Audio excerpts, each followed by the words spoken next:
I told you the final update of the month is going to be a big one, and so it is.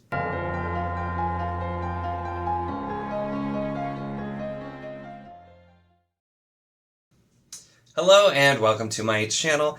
In this video, I'm going to be doing my final update for the month of July and continuing on with the readathon here. So as per my last one, I had 8 books for 8 days, and granted, I'm filming this on the 30th, so this will come out on the 31st, so I will still be doing some reading to finish up, but I needed to get through a lot of things very quickly, and for the most part, I've done pretty good here, so let's talk through everything that I've read. So first off, we had Piranesi by Susanna Clarke, and this one I did for an enemy's favorite prompt. And let me tell you, oh my gosh, so many mixed feelings about this book. And I do plan to do a review to talk through, but I hated the beginning of this book a lot. This is something I probably would have DNF'd had it not been for a readathon prompt. But the further I got, it was very good, but I still just had a lot of problems. So this is one I'm probably going to have to talk through more and kind of talk about my thoughts a bit more, because it was just really very much a mixed bag for me. But the first one I read, I was complaining about it, and I know some people were not keen on my opinions on it, but we'll definitely talk more there. But did get that one done, and then I did several shorter books that met the page count requirement there as well, which included The Great Bazaar and Brands Gold by Peter V. Brett, which is 2 short stories and then some deleted scenes from, I can't even think of the series, The Demon Cycle, and I really found myself with this missing the characters from that series, and it's made me kind of want to reread. So maybe at some point I'll do like a buddy read for The Demon Cycle, because I feel like not many people have read that. And then I also did Road Brothers, which is also a short story collection from Mark Lawrence from The Broken Empire, which is mostly on like the Jorg side. But we do get one Prince Jalin story here too. And I have to say, I found myself missing the characters from Demon Cycle more than I did here, but both of these had some good stories, well written, and some of it that you could kind of read at any point. And with Road Brothers especially, some of it he just was trying to do different things and have different looks, so it was a pretty wide variety and a mix of stuff there. I did also then read Umbrage by Derek Bailey. This is his new one that came out not too long ago, and I've been excited to get to. And this is one of those things where, not really my thing. It kind of borders between YA and adult, but is following a teenager who starts having visions of kind of like impending doom coming to different people in her town, and then teams up with some other high school friends and stuff to try and stop it. And that doesn't sound like my thing at all. It may not yours, but I really just like Derek Bailey, and so I was still excited to read this, and I still really enjoyed it. All of his stuff has been like, I'm not sure how I feel about the premise, but I really enjoyed it, and I did really enjoy this one as well. So I'll definitely be doing a review to talk more about this and all the things that I liked, even though it's not really in my kind of comfort zone for genre. But Derek Bailey just writes solid books, so I'll be definitely talking more about that one as well. And then I did swap out a few things. I was planning on doing a couple of Discworld books this month that I swapped out for some other things, and one of them was a shorter one, which is We Shall Sing a Song Into the Deep by Andrew Kelly Stewart. And this was a weird one. This is a girl who's on a nuclear submarine and pretending to be a boy with these like kind of crazy religious zealots who believe that nuclear war brought the end of the world. And it definitely takes place in our world. It's like post-apocalyptic there as well.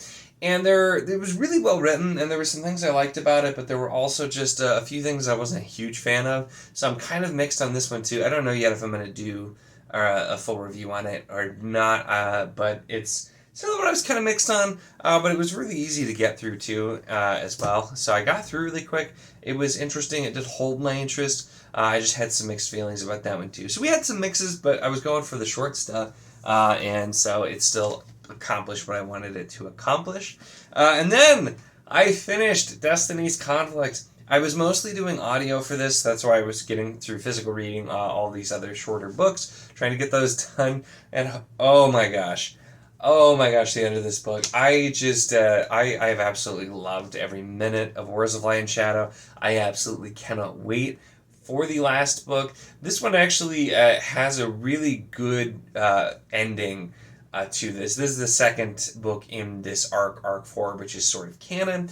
And the Alliance of Light arc, which is arc 3, and that's the longer one, and then this arc, both have very good endings. So you do feel like there's, you get that feeling of some finality.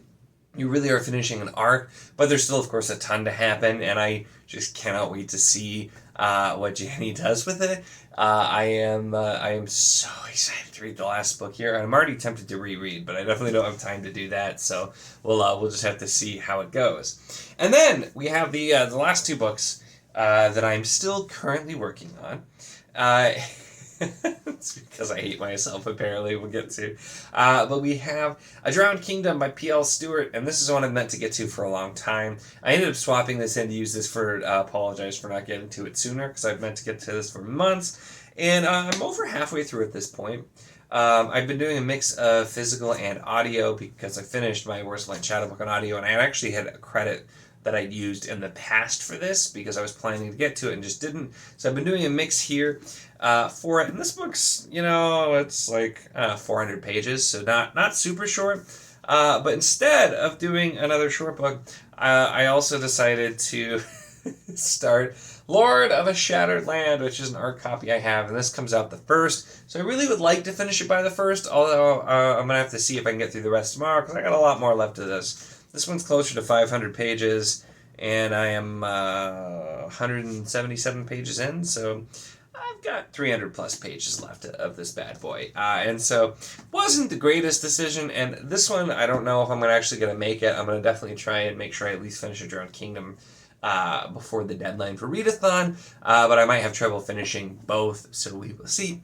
But I'm enjoying, and The Drowned Kingdom is not really what I expected at all. It's been really interesting, and the characters definitely they have a lot of depth to them, including the shallow main character, who that's part of his personality. So I find it funny to say it that way. The bits I've done on audio too, the narrator does a really good job with the particular main character as well.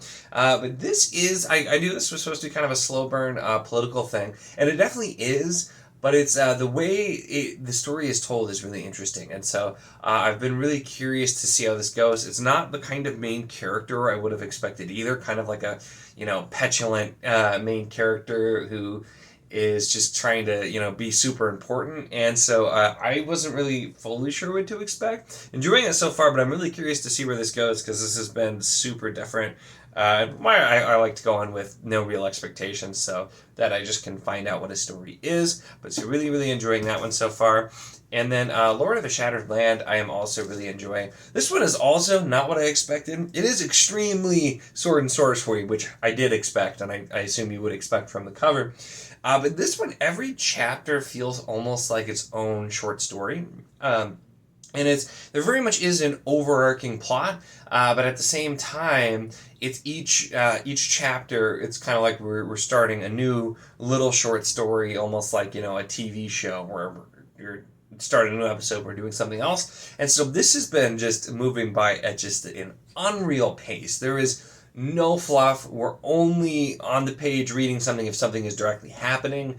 And so it's been going really fast, and the fact that I'm even as far as I am, I think is good. Really tells you that, because I've not had a lot of time with this book, but I'm enjoying this quite a lot as well. So definitely we'll be doing reviews for both of those here soon, and I'll be doing more Wars of Light and Shadow stuff. And for most of the rest of the ones I talked about, I'll probably do a review. Probably not the short story ones. The collections, just because I don't know that I'm going to talk about that unless I combine. I don't know. We'll see. But anyway, so yeah, that's where I'm at. I still have, between the two of these, I have like I said, like 300-ish pages of Lord of a Shattered Land left, and I have under 200 pages of Drowned Kingdom left, so like 500 pages for 2 days. And I'm filming this in the evening, so it's not even a full 2 days. Yeah, probably not going to happen. But we'll see. I'm going to definitely do my best to try and get through both of these. And if I don't finish both, I'll make sure to finish very quickly after. But yeah, that's kind of where we are.